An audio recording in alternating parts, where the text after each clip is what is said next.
that he was the strongest immersionist I have ever met in my life. He laughed and said, "No, that's not exactly what I said. I said that if all you see in Romans 6 is water, you have missed the point." I said, "Well, if I go that far, uh, that is wonderful for me because it confirms the great truth that is here. What did Paul mean by the word baptize in this verse? I don't think he refers to water baptism primarily. Don't misunderstand me. I believe in water baptism, and I believe that immersion is the best form set forth what is taught here.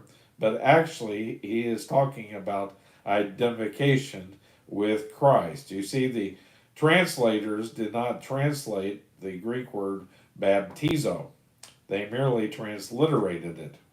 There is, that is, they just spelled the Greek word out in English.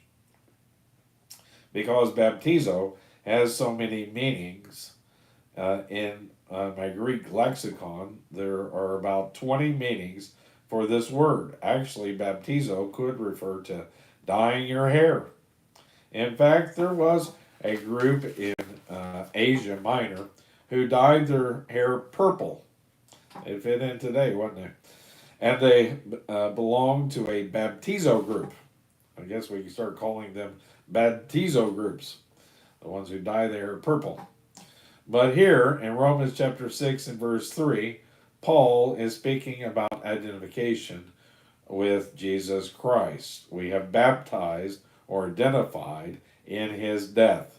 In 1 Corinthians chapter 12 and verse 13, Paul says, "For by one Spirit are we all baptized into one body." We are identified in the death of Christ, as Paul will explain in the next verse.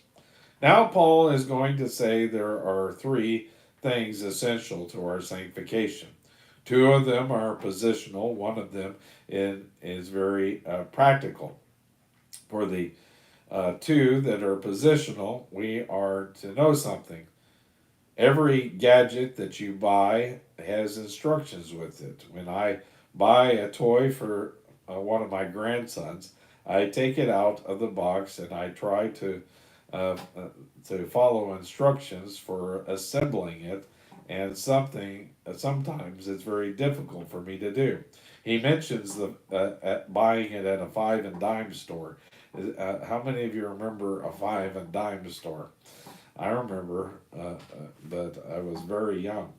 Well, living the Christian life is such an important thing that it comes with instructions. There are certain things we are to know. We are to know that when Christ died over 1900 years ago, we were identified with him. Let me make it personal. 1900 years ago, they led me outside uh, of an oriental city by the name of Jerusalem. By the way, I stood at that spot not too long ago. That is J. Vernon McGee, not me. I looked up to Gordon's Calvary, the place of the skull, Golgotha. Now, it's interesting, I heard the other day, Golgotha is named because Goliath's skull is there, and that's why his skull, Golgotha. Goliath's skull is buried there. I tried to visualize the one who died there. Then he died there over 1900 years ago. He took Vernon McGee there. I was the one who was guilty. He was not guilty. Don't argue with me about whether the Jews crucified Christ. He died on a Roman cross, and that's Don Reese has highlighted. He died on a Roman Cross, but let's not argue that. My sin put him up there, and your sin put him up there, my friend. We were identified with Jesus Christ.